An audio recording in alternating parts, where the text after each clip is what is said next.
If I mention the word futuristic and watches, would you perhaps associate that with smartwatches from Apple, Google and Samsung?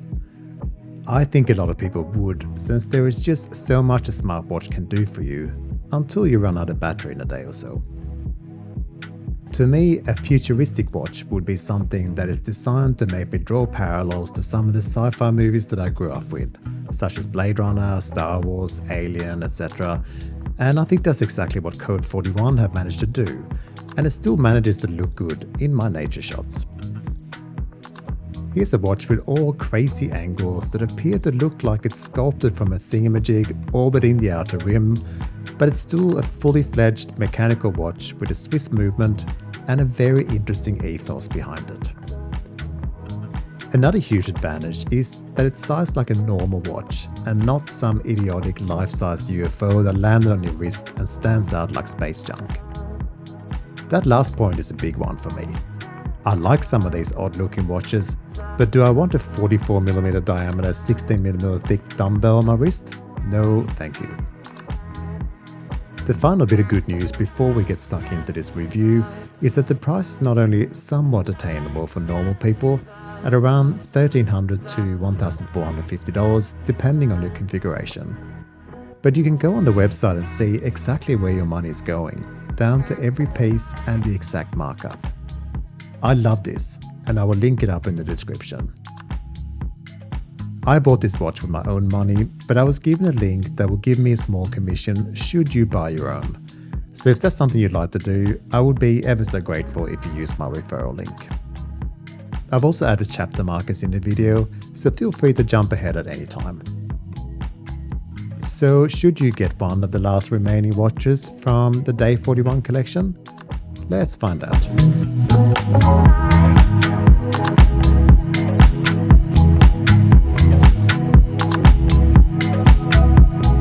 As I mentioned, I purchased this Day 41 with my own money, and my purchase price included import taxes and shipping to Australia.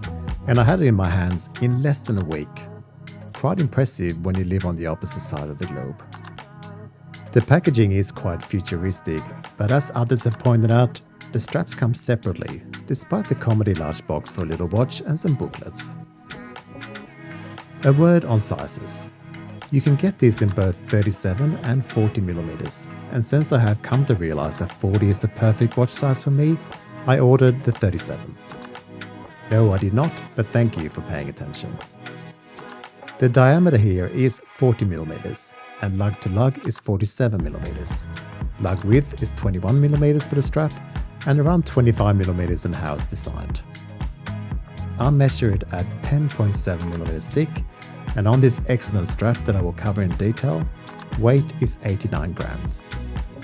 The crown is not screwed, but we still have 100-meter water resistance with every watch individually tested.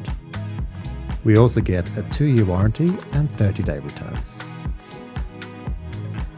For once, the dial is not the most interesting part of the watch, but it's certainly something. I have not owned a skeletonized watch before, but I always wanted one. But I wanted one where you can also tell the time, which I feel is quite important in a watch.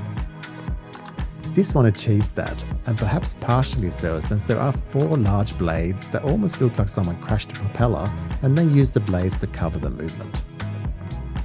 One of these blades has the company name of Code41, which is said to stem from a computer system error symbolizing the disruptive approach, and also the country code 41 being Switzerland.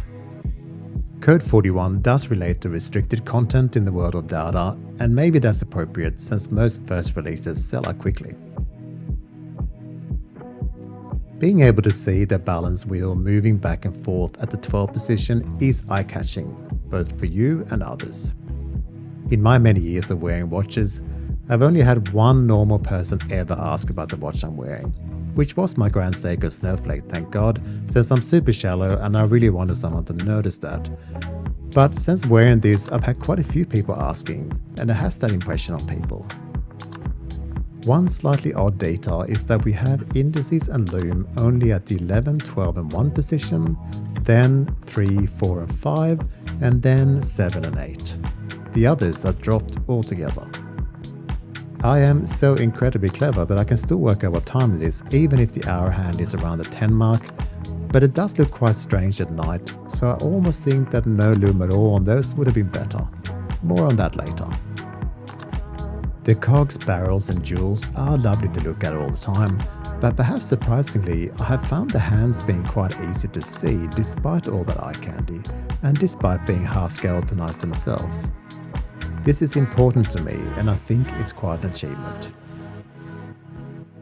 Covering all this goodness is a sapphire crystal, both front and back, with AR coating. The case is hard to describe. It's almost a cushion shape that you often get out of Germany, but with its unusual lug design and sculpted sides, it's both unique and beautiful to me. I ordered a PVD coated anthracite grey, which is right up my alley. The lug width of 21mm is perhaps a tad misleading, since the lugs have what appears to be bolted in cylinders that the spring bars rest within. I wasn't so sure on this one before having the watch in hand, but now I'm sold. The unprotected crown is both signed and has some interesting knurling that seems to both catch the light sometimes and also help getting a grip. It stands out almost 4mm and it's about 6.8mm in diameter.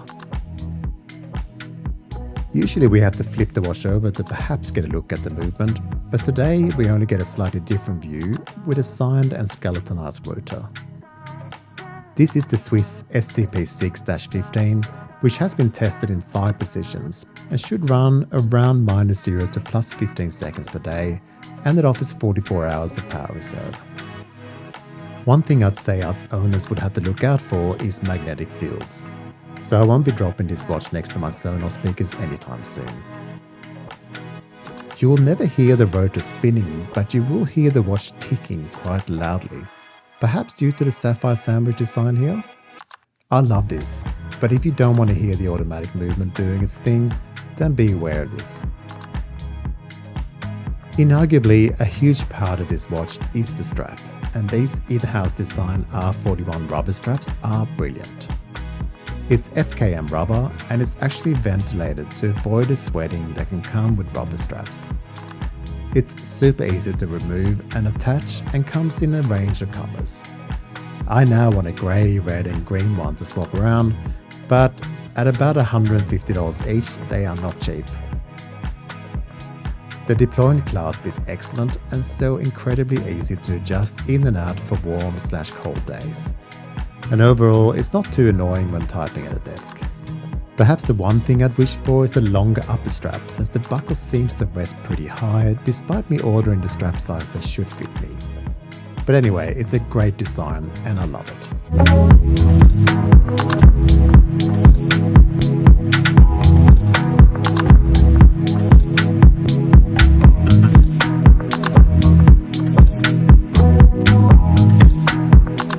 So to the Lume.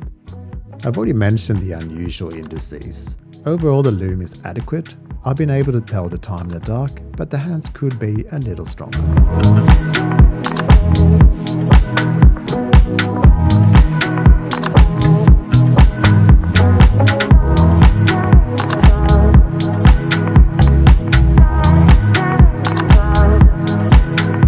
Code41 is not new to me.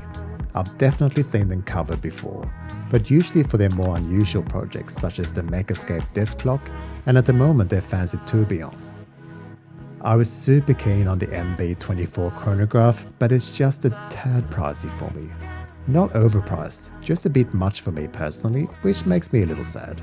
It's really quite something.